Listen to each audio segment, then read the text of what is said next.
within the They realm, need to go and they'll pass legislation in the House. right? And what they need to do is go about 50% bigger on everything that they want.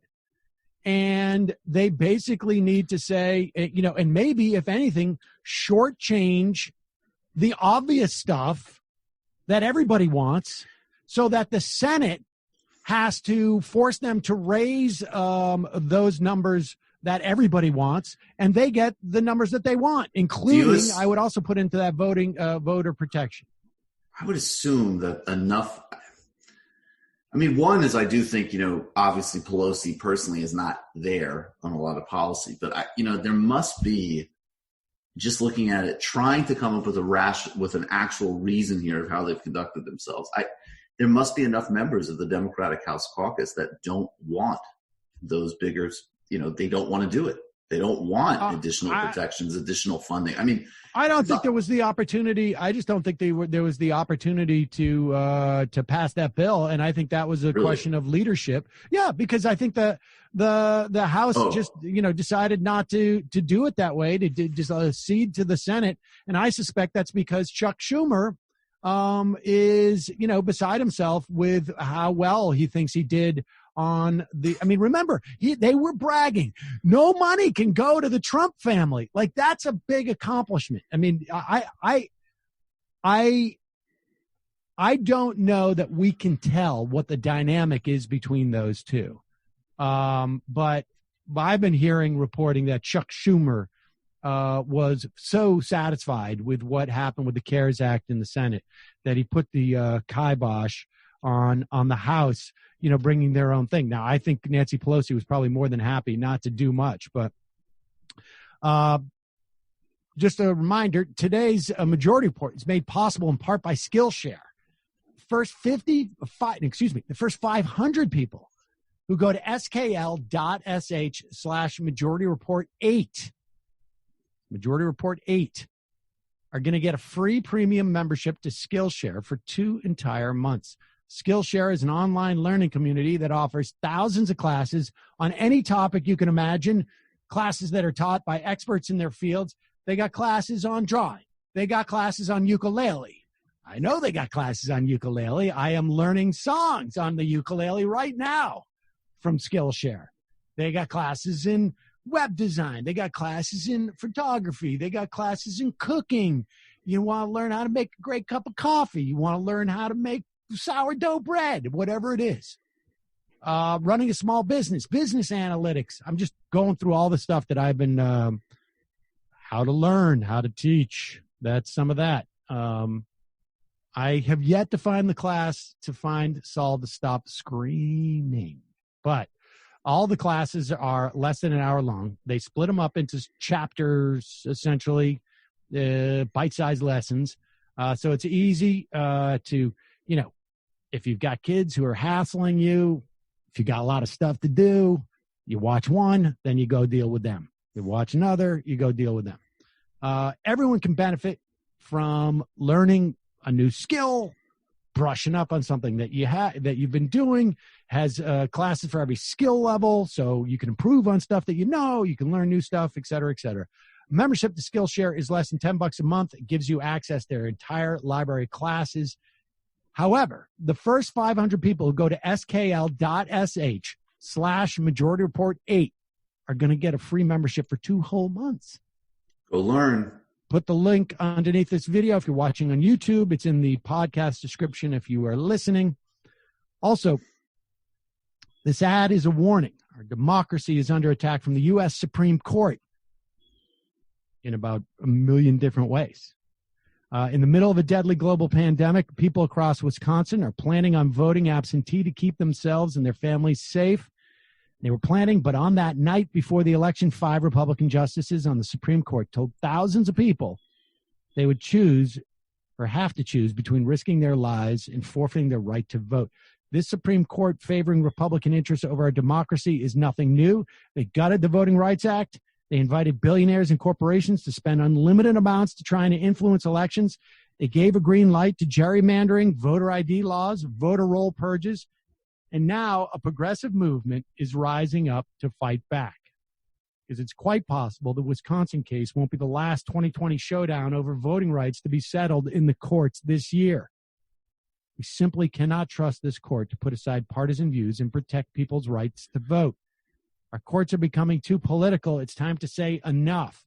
Learn more about how you can join the fight by visiting demandjustice.org/majority. That's demandjustice.org/majority.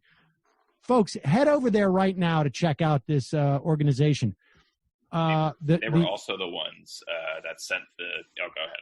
I don't. Yes, the E.D. Brian Fallon was the one who sent the who filed the complaint that is going to the Supreme Court about the way that McConnell went around pressuring people about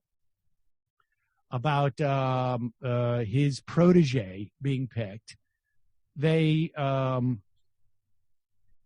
There's a whole right now. The Supreme Court is deciding.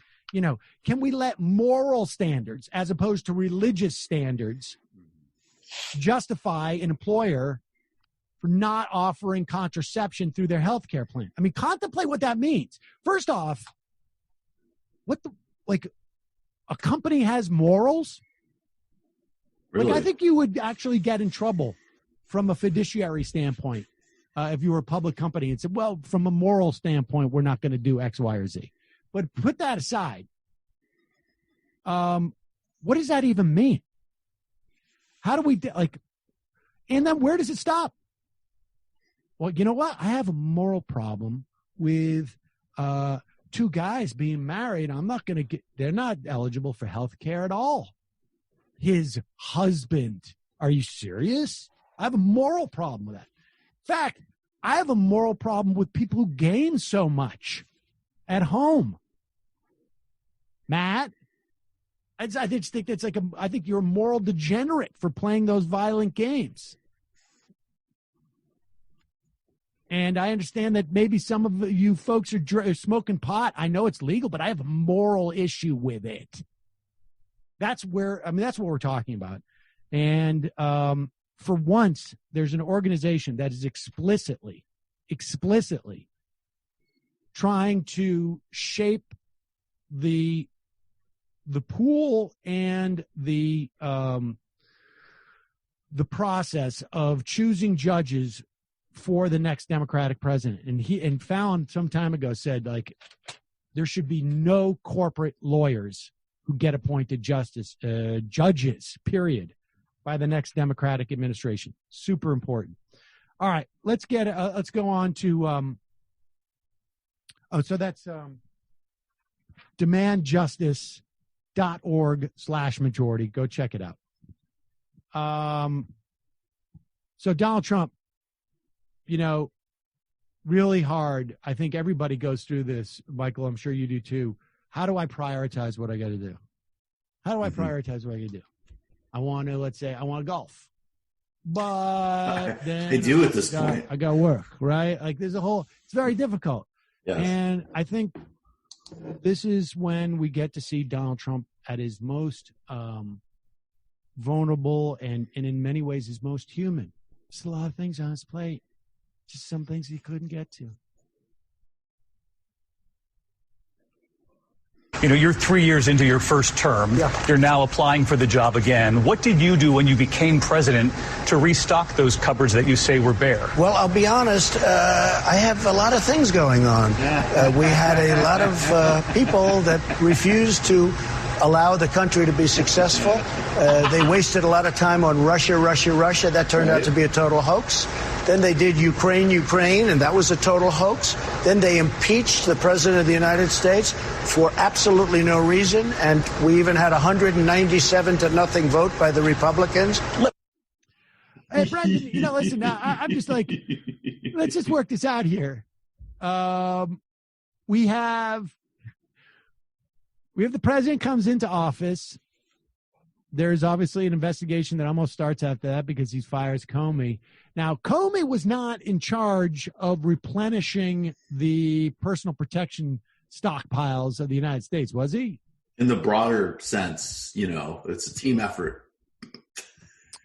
So, Comey, let me get this straight. You are the guy who buys all the N95 masks. Is that right? You're fired. I'm very concerned about the supply chains. Now, get out of my face. How many times, Brendan, did he play golf before the quarantine? Trump has played golf 249 days while in office. Okay. Now to be fair, that's over the course of 3 years. Yes. So 365 days. He didn't even play for a full year. So that's probably once every that's probably once every 4 days. Like Monday you play, Friday you play. Then you play Tuesday, then you play Saturday. Then you play because self-care is part of it. Yeah, because self-care is part of it. Elizabeth Warren and I talked about that. N95? Well, wait a second. I mean, it really reminds me of there's so many similarities between Trump and Bush, actually. And except, they wouldn't present it obviously in the same crazy narcissistic way in public. But right. I do remember the story of the intelligence briefing before 9/11 and Bush telling the briefers, specifically with a briefing that was highly they're going to use planes. It's going to not the a August 6 PDB.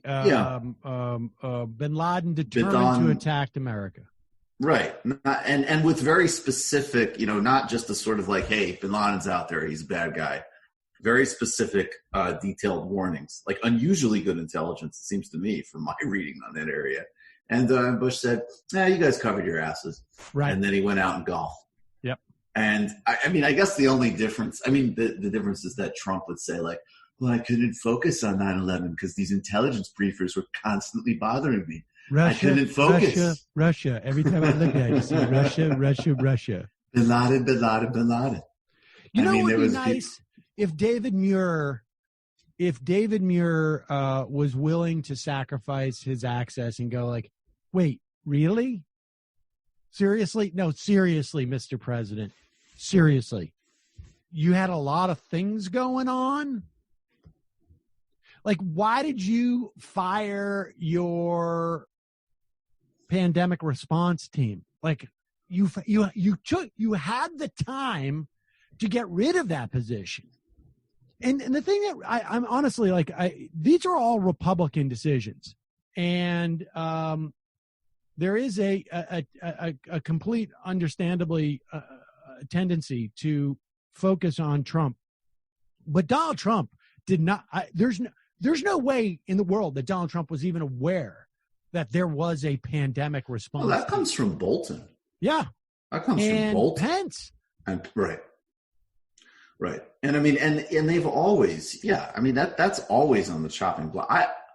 I would be shocked, and I am definitely not going to go through the C-SPAN archive to find this, if at CPAC or some other similar gathering, the fact that the Obama administration was so wasteful and effete that there was a pandemic preparedness team at the National Security Council wasn't a throwaway applause line of look at how stupid and self-indulgent. They're doing experiments on bats. Yeah, exactly. Seriously? I don't know about you, but I want a little bit more national security, a little bit less nurses on my national security team. Steve Bannon said explicitly, our job is to deconstruct the administrative state. Well, guess what? The absence of all the stuff that we want to happen now, guess what that is? That's the administrative state. That's right. Here is Donald Trump talking about essentially opening up. There has been what are the broad principles that as we open up that we should be following? What are the one thing that you should not do, and what is the one thing that you can do? We don't know. Yeah, I was going to say we don't know because there has been no. The principle is we should not open up yet. We can't in any systemic way. We need to take care of people. Here is Donald Trump, clip number 2, saying we just got to do it. Just got to rip the Band-Aid off. on the IHME model, which is now showing 134,000 deaths by August, doubling its previous prediction, are you concerned that that's happening because some of these states are relaxing guidelines too early? No, I'm not.